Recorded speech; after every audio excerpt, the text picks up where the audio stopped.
Hi everyone, my name is Brooke Maggs and I'm a senior narrative designer at Remedy Entertainment. My talk is called Weirder Than Usual, Narrative Designing the Motel Sequences in Control. Now, I was a narrative designer for the side missions in Control and a few other things, but I think the motel sequences in this game are a really good opportunity or a good talking point, a good example for me to use of narrative design and how I practiced it over the course of this game, and talk a little bit about or a lot about a technique that I discovered in retrospect, really, that I was doing. And I've gone back and broken it down a little bit so that I can explain to you a tool that you can use to get into the atmosphere of a narrative in a game, or the emotional experience of a game, and use that to guide the decisions that you make in your games to make a more cohesive experience. Now, I've broken down my talk into two sections. The first one will be more an overview of this theory and this tool that I'm talking about, which is called narrative mood.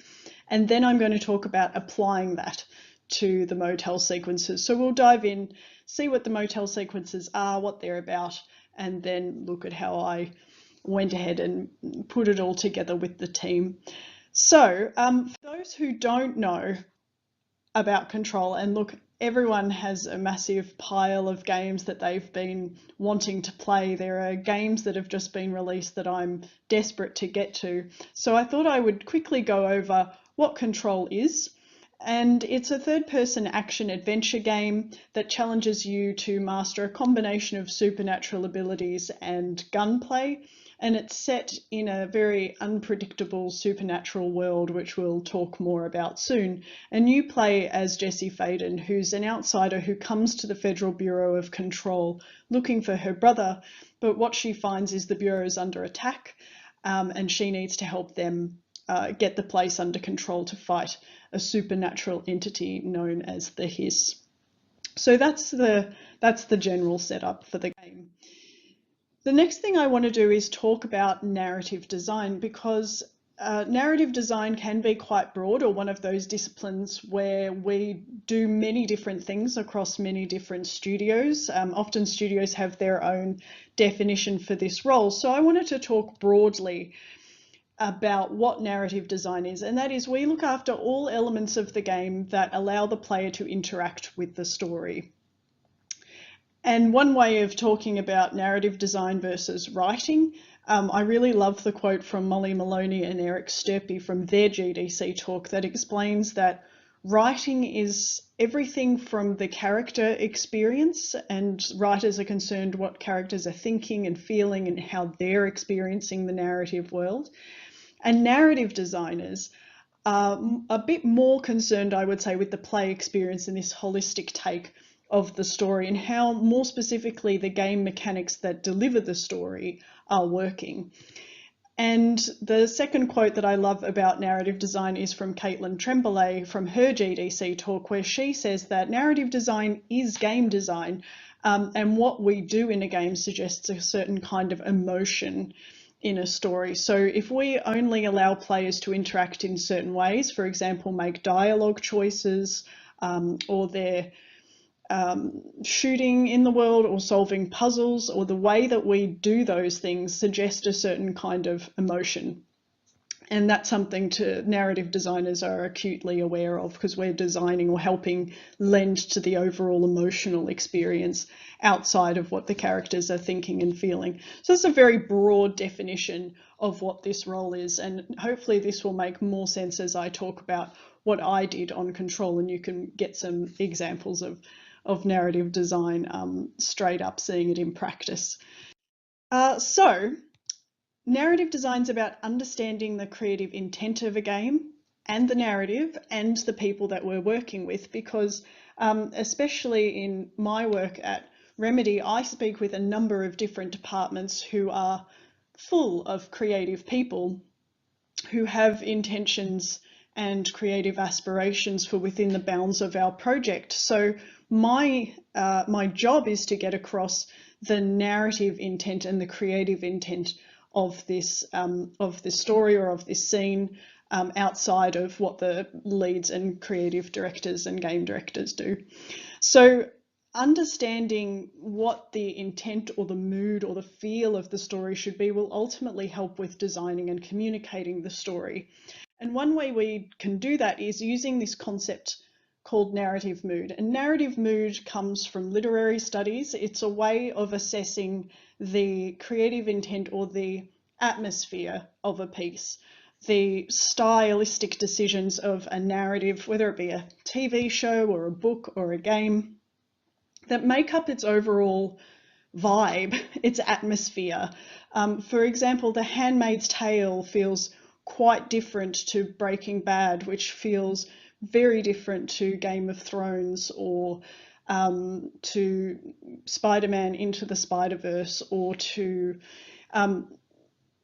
all of these media we know, or sometimes we see them on TV, or we see trailers advertised for something that we say, that's my vibe. I love things that have this kind of atmosphere. Well, that's narrative mood, and we can actually break it up into 3 different areas. So one is setting. So where the narrative takes place can very much influence the atmosphere of the piece, the tone of the work, and from a game perspective, that can be anything from camera angles to dialogue choices, to the kind of gameplay difficulty level we allow, the lighting style. All of these things add to the narrative mood of the game. And then themes, which are what the work is about. What are the reoccurring ideas in the work, and what keeps popping up time and time again. And so all of these things together make up the narrative mood of a piece. So if we've got these tools, then we can start to get an idea of how games create an atmosphere and what makes up their emotional experience. So I have 2 examples. The first one is Journey. And Journey has stayed in my mind for the longest time. It's quite an old game now, but it still has an effect on me till this day. Journey is a beautiful fantasy landscape that changes locations and colour palettes. The tone is about, it's meditative, it's calm, it's a wordless fable, and it has awe and beauty everywhere. Its themes are emotional connection. It's based on the hero's journey, and it's has a lot to do with death and rebirth. Genova Chen in his talk spoke about the hero's journey and that being quite an influence on this game. So Journey as a game feels quite different to Disco Elysium. Now, Disco Elysium is set in a bleak city full of poverty, crime and corruption. It's dark, hard-boiled, psychological. Its themes are of existential dread and unknown realities of the mind. And quite brilliantly, the narrative and the game mechanics very much lend to these ideas right off the bat. We're literally making decisions that change which voices in our brains talk to us, in the main character's brain rather. So these 2 games are very different, and when you break it down this way, you can start to see why in a concrete way. And this can be important throughout development so that you maintain a narrative consistency throughout. And so when I jumped onto Control, it was very important for me to understand what is the atmosphere of the game. And the reason I bring this up in such an important part of the talk is because Control does have a very specific atmosphere. It also has very specific influences. So these influences are from the new weird genre. So we have Annihilation, both the film and the book, Twin Peaks, House of Leaves, and these, the new weird genre is often about settings that are complex. They're modern day places with elements of the supernatural. We generally get a feeling that something is invading or that there are things outside of human comprehension. The tone often has a literary slant and mixes different elements from different genres, but mostly deals with symbolism and surrealism. And the themes in these works are often about critiquing reality, or critiquing existence, or critiquing the genre itself that it's set within. And often it does this by inviting audiences to make up their own minds about what the narrative was about. So the new weird was a very strong influence for control, but of course we had to find what that meant for us, and we had to find how to apply that to our game. So I want to show you a trailer now that came out. This is when we came out in 2018 and announced the game at E3. And this was around the time that I'd started at Remedy. So this was something that I had to latch onto to get an idea of what the game felt like and what this narrative mood was. And this was especially important, by the way, because Control was a new IP for Remedy. So it was a new IP, new genre, new type of game. And I had just come on around the middle of development, and then this came out.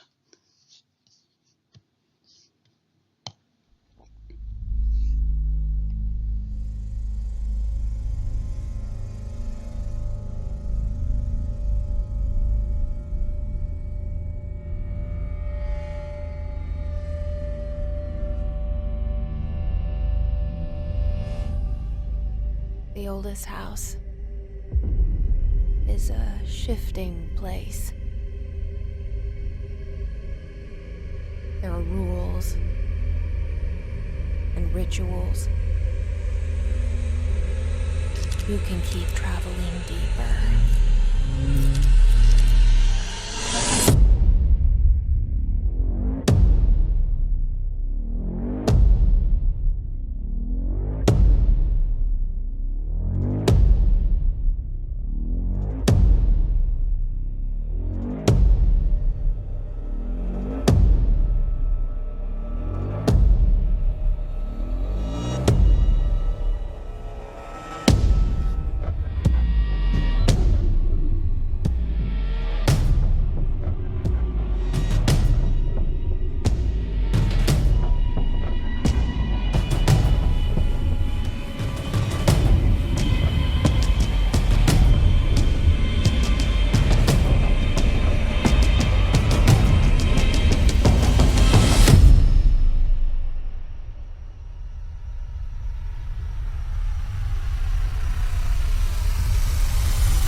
So now let's look at Control's narrative mood, as we've been breaking down narrative mood already. So we have a setting, which is the oldest house, a strange shifting government building. The tone is dream logic and rituals combined with government, kind of like the mundanity of government process and bureau, and people trying to understand the unexplainable. So it can be very kind of grounded in this mundane government style approach to researching the supernatural, but it can also be unsettling and psychological. There are a lot of very creepy parts to this game. And also the themes are essentially humanity attempting to control the unknown. I think with these in place then, this made for, I mean, this isn't solely new weird genre territory, but it's very close, and it has a lot of the hallmarks that we were just discussing. So that really helped me get a feel for what narrative design should feel like in practice then. So keeping these things in mind, I want to show a practical example of designing and iterating for this narrative mood with a team. And so we have the Oceanview Motel and Casino. Now, I would like to explain this, but Dr. Darling's going to do a better job in a minute, I promise. But the Oceanview Motel and Casino is a place of power that's mysteriously connected to many other places. And places of power and control are kind of supernaturally charged places that sit on or are unexplained in many ways, have an unexplained connection to the supernatural. And the Oceanview Motel and Casino is one of these, and is accessed by a light cord that leaks into the oldest house. So these two places are connected, and that's what I was told about this place. The second is that And very interestingly, actually, the motel and casino didn't used to exist as a space. We were intending to use rituals and dream logic, or puzzles really, to gate the player and allow them to move forward in the oldest house. So we had designed these puzzles that the player would access, and they were very kind of dreamy, strange, surreal style puzzles that once you had been through and, for example, moved coffee cups in a certain order, and walls would sort of shift that would allow you to another area to solve a little bit more of the puzzle. And then once you were done, the oldest house would shift and allow you to move forward. The problem with this was that it was quite expensive, and it was also difficult to judge where this gating needed to happen, and we needed it to be more flexible. So the world director and concept artist, Stuart and Leo, pitched this idea of a transient space, a motel. And the benefit of a motel is that it could have props that are repeatable in each space, but then also this particular space could be repeated many times throughout the game. So we could transport the player to this place, have them solve a puzzle, and then have that open up the way forward to another part of the game. So it was a brilliant suggestion because it solved a number of development problems, but it actually also grew the world some more and added this new place. We could still keep the idea of puzzles as rituals and dream logic, keep that sort of Lynchian vibe, but also make it a little bit easier on ourselves in development. So that's the backstory of the casino. And this is a video of Dr. Darling talking about the Oceanview Motel and Casino, and these are our in-game live videos that the player can find. So I'll play that now and hide myself. During an AWE investigation, our agents discovered a light switch cord in a Butte bungalow closet. They pulled the cord and were instantly transported to the Oceanview Motel and Casino.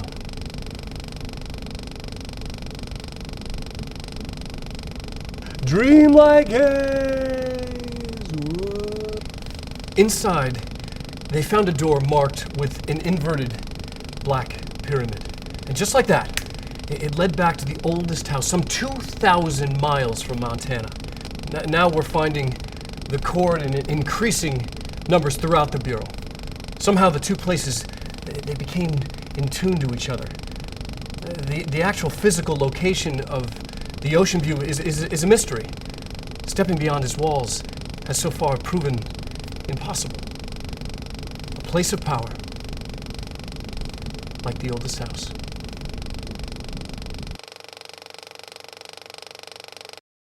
Okay, so one more application of narrative mood. We know that the oldest house is a place of power. We know that it's transient, surreal, a repeatable space, it's unsettling, and we know we have new weird influences, and we also know the main themes are ritual and dream logic. All right, so what I'd like to talk about first is how the motels started, or how they were when I first arrived. They were very much spaces where a bunch of ideas had been prototyped and mapped out to have an idea of what these ritual puzzles could be like, or what kind of props we might need. They were very much placeholder. They were quite long, but serving as ideas. Tommy Saalasti is, I believe, responsible for being able to do a million different things in our engine, and he went through and prototyped a whole bunch of ideas in here, and they're really incredible to see. And I'm only going to show you a little bit of what was there. So the point of this is that they're very much the kernels, or the essence of what we want out of these spaces. But the intention was for someone to come back and to sort of make decisions about what should be in this area. So let me show you an example of that now, what they looked like just as I arrived.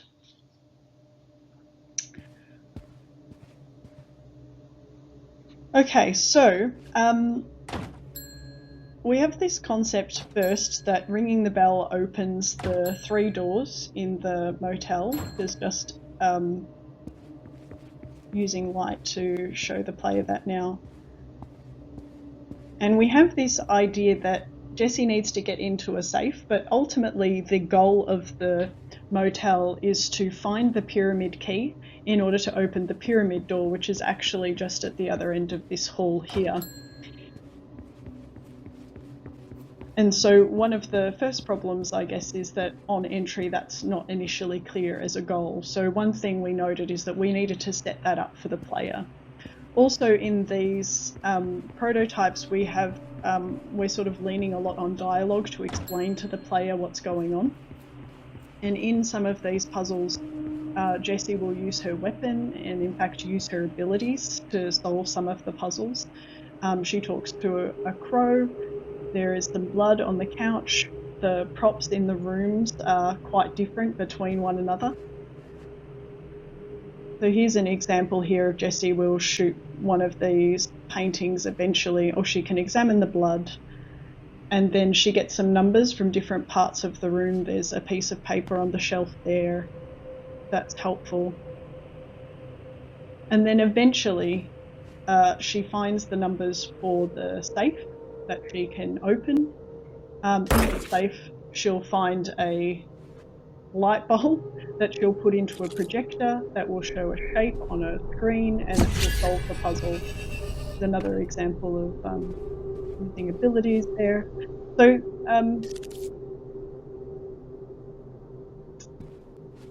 yeah, there are some things here that aren't necessarily clear for the player, but that's okay. So she's collected all the numbers. Just knock over a plant here, everything's fine. We could have the crow say strange things. I think in hindsight we decided that having an animal, having a crow, felt a little bit too occult or too supernatural in a fantasy kind of style, so we avoided that eventually.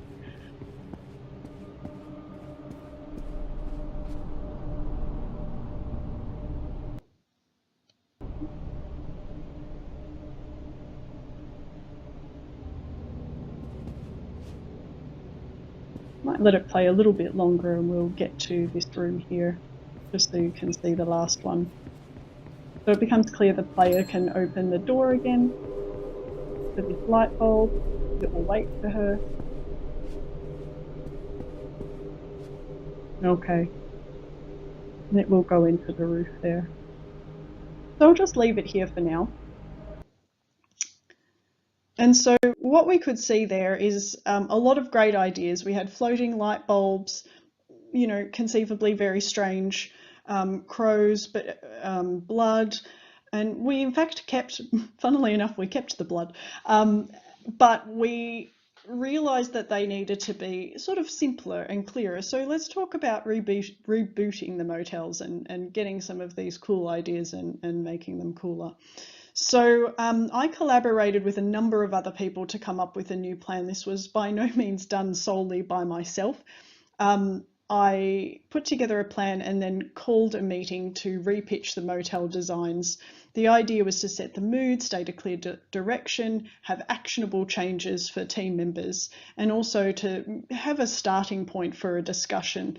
So I went and spoke to Sam Lake, our creative director, Mikhail Kasuninen, our game director, just to get their take on what they currently thought about these sequences and what their aspirations were. Something I should note is that there are more than one motel in this game, and there are 6 in total. 5 are in main missions and 1 is in a side mission, and they all have different themes to them. I'm going to go through those a little bit more, but here you will see an example of a completed motel sequence. Now, the reason I thought I might show you this first is so that you could have a quick direct comparison to these two, and then I can go into the decisions that we made together to get through this. So I'll play this now.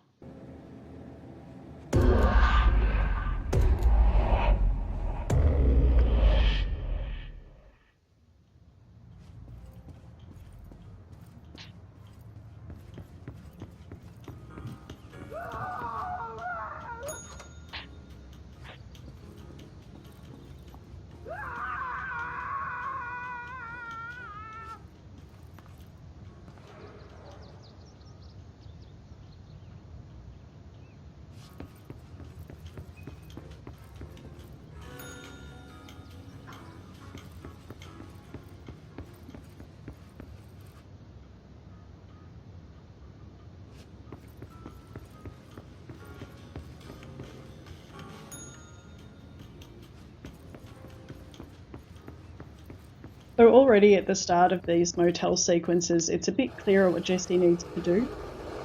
And in the first room, the furniture is up on the ceiling, so it's a bit of a puzzle of finding what's different between the rooms, which was the upside down painting. She's turned that up the right way, and now she can access the key that's on the desk because all the furniture is on the floor now.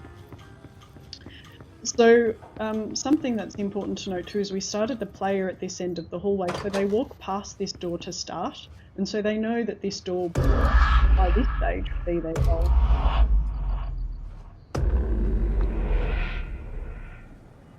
Okay, great. Okay, so this is some, well, the first slide of the presentation I prepared for the team to talk about rebooting the motels. I prepared an overview of what we would like, and I proposed that we don't use abilities or allow shooting because we want the player to feel safe in this section and know that they're not going to be attacked and signal to them that it's a puzzle solving area. And the idea here is too that Jessie's abilities in this game are incredible. They're very powerful during combat, but in this space they feel very over the top. They feel very dramatic, and they, I would argue, take away from the weird kind of surreal nature of this space. So we removed those. We also decided that the puzzles should not be hard or really about puzzle solving, but they should be about those sort of repetitive ritual-like actions. So pressing the bell 3 times, spotting the difference between the very samey motel rooms, and doing things that are a little bit more ritual-like and surreal and strange rather than sort of straight up fantasy or horror kind of inspired, like The Crow, for example. So I used some gameplay and narrative keywords, and also we thought it would be great if every motel had a distinct weird tone to it, a thing to it. So in this one you just saw there is blood under one of the doors and screaming. That doesn't happen in every motel. So every motel for the player feels different, and every puzzle is different in the motel as well. I worked with Mikey, our environment artist, and she and I sat down to have a look at these rooms again, and I suggested, what about if we make it very dingy Americana style motel? I found some pictures for her to help her sort of get an idea of what I had in mind, and then she went ahead and you know, took some suggestions from my slides and propped the motel as you saw it in the video. So she went ahead and did that. And then for each of the motels, we had a slide like this. Level designer Jonas helped me prepare this picture on the right. It is for me, I hope it is for you. And he mainly did this for other level designers to show the logic and the layout there. And he helped explain and reason through sort of more points about the programming and the logic for the other level designers in the meeting. But then we had, you know, here's a simple description. This is why we have the motel and what it does. This one in particular lets Jessie get to the hotline, which is an object of power in our world. And this one, the first one, you simply press the bell 3 times and Jessie can get to the 3rd room where the motel key waits for her. It's very simple, but it just introduces the player to a few ideas that this space is non-combative, it's ritualistic, it's strange, and they need to get to the pyramid door. And then each picture in the room where the pyramid door is reflects where Jessie will end up once she's solved the puzzle. Now this is the design for the motel that you just saw. This is the motel that occurs in Mission 6 that lets Jessie get to the Panopticon. And this one has, again, the noted down is the blood decals and things like that on the floor. In another motel, we actually use it, or Jessie uses it rather, to get out of her own nightmare. So that's another surreal application of this space. And then in another one, it's themed for one of our other characters, Ahti, and he is a Finnish character. So the motel has Finnish travel posters on the walls and things like that. So each is quite different. And there were different people working on different motels. So some of them had different level designers in particular, but also I think there were some different sound designers or environment artists. I'm not sure about that. I can't quite remember, but there were different people in the room for each different motel, mainly because they occur in different places in the game. I think it was just the level designers that were different now I think about it, but they're very important in terms of pulling this all together and keeping an eye and making sure that the flow is correct. So they were invited to the majority or to this meeting as a whole, and then I might check in with them individually as we were going along. So a couple more tasks that I did were regular reviews of the motel sequences. I designed these puzzles for the most part, although the level designers made some really helpful suggestions about making them flow better and cutting them down, because even then I'd made some a bit too complicated. I provided prop lists for the specific motels. So for example, Ahti's motel, the Finnish posters on the walls, I sort of had to special order them through 2D art and then ensure that they were in that specific motel. Any extra animations that were required, audio asset requirements and things like that, I talked through with them, with the respective professionals dealing with those. And then also we had a writer in the room for this meeting, and for each motel, Clay would look at these and see if more lines were needed, or if the puzzles were a little bit maybe obtuse or needed some explanation. He wrote a dialogue line for Jessie. But one great example of why it's great to have everyone in the room is when we were reviewing the motel sequences together, everyone who worked on them were in a room looking at the same thing. And we came to the first motel. When Jessie was walking down the hallway, Clay saw the black triangle on the door, and he said that's the first time that she will have seen this in the motel. First motel area. First of all, this motel is strange. Second of all, let's identify the black triangle. And that's got a narrative reason, but it's also got a puzzle solving reason. We need the player to be aware that this black triangle is key to this space. So he wrote the line for that. And then implemented in that area. So it's just a small example of how we're all working together on these spaces. Now I want to show you or talk to you about two really fun examples of where we needed to iterate to get these motels right. And the first one is tone. Now, the Black Pyramid in Control is connected to a supernatural entity known as the Board. And the Board are connected to the oldest house and also to the Federal Bureau of Control. They're a reoccurring symbol in this game, and in fact a character to a certain extent. And we're asking the player to find the Black Pyramid key that matches the door. Now, I had an awesome conversation with Sam Hughes, who is our sound designer for these motels, because he wanted to know, what does it sound like? Because to let the player know that they've solved a puzzle correctly, we have a stinger to say, yes, you've done the right thing.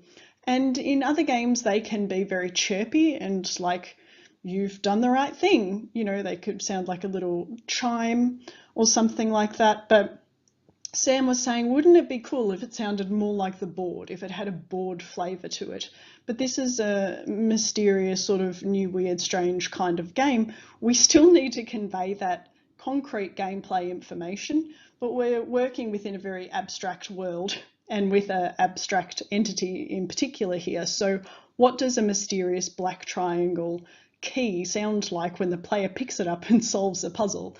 And we even at some stage were making sounds at each other, kind of going, is it more like wah or is it like wah? And that's what you do with sound designers. You make sounds at them and they kind of get what you mean, but I feel a bit sorry for them actually. But then we ended up with something like this, and I think Sam did a really great job of capturing the tone that we wanted for this space. And audio is often really about tone and really helps set the tone for a space, so don't neglect your audio people, they know what they're doing. But here's an example of that tone. I'm just going to show this bit of the motel again.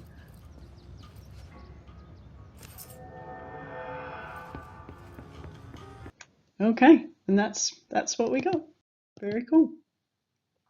Now, an example of staying on theme. This is one of my favourite anecdotes about the motel and designing them.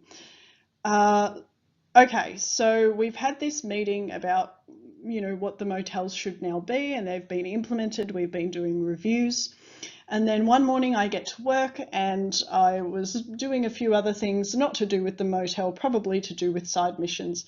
And then I get a message from Sam Hughes, the audio designer, and he says, hey, I've noticed that the motel, the one that we just looked at, I've noticed that the room shakes now when Jessie turns the painting up the right way, and some dust falls from the ceiling.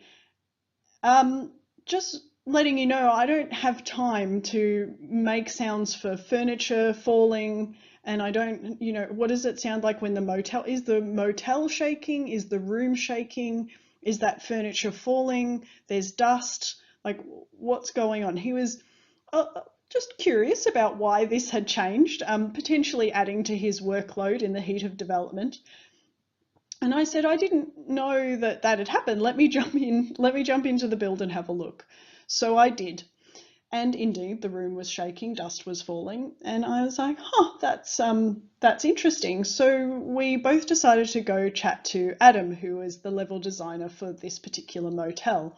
And he was like, oh yeah, so last night I had this idea where we could have the room shake and, you know, a bit of dust fall, and it sort of a bit sets the scene, but it also, like, importantly, lets the player know that what they've done by turning the painting up the right way has affected the room down the hall. And that's a perfectly valid thing to do, because players, as much as we're in a very abstract world, need to know concretely that what they're doing is having an effect on the world. And this decision is not wrong. The only problem is this decision kind of messes with the theme of ritual and dream logic a little bit. And I said to him, look, yes, I said, I totally get it. I understand why you've made these decisions. And I was feeling terrible because I had to ask him to revert his work, because I said, look, the furniture's not literally falling from the ceiling. It's mysteriously returning to its place. And so the building's not shaking. You know, none of the furniture's not toppling or anything like that.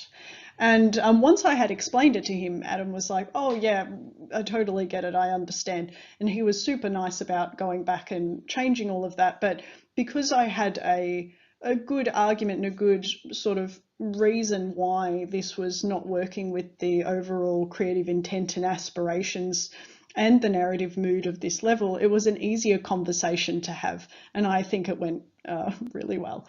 And he was super great about it. But it was very interesting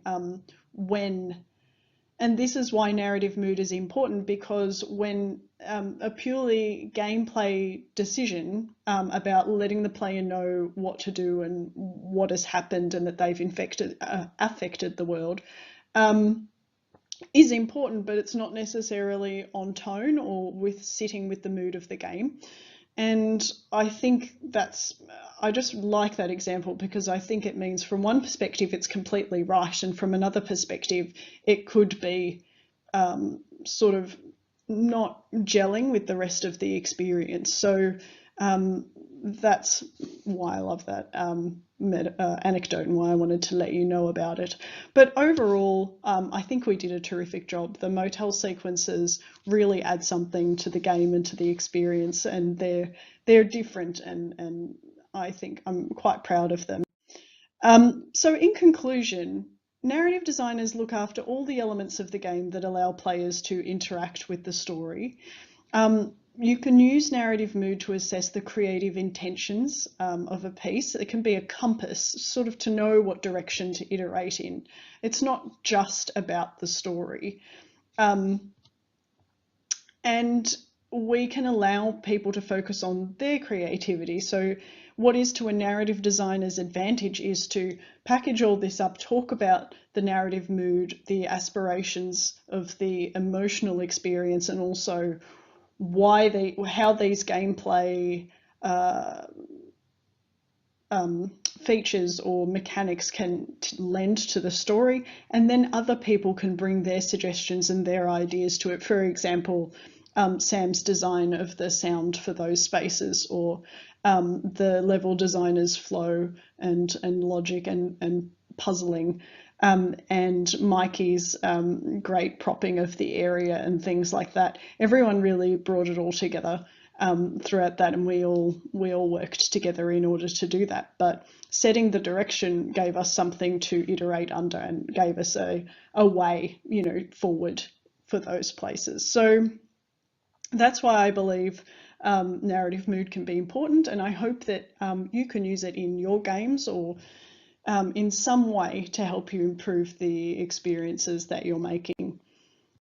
So thank you very much, and thanks to Nordic Games Conference for having me.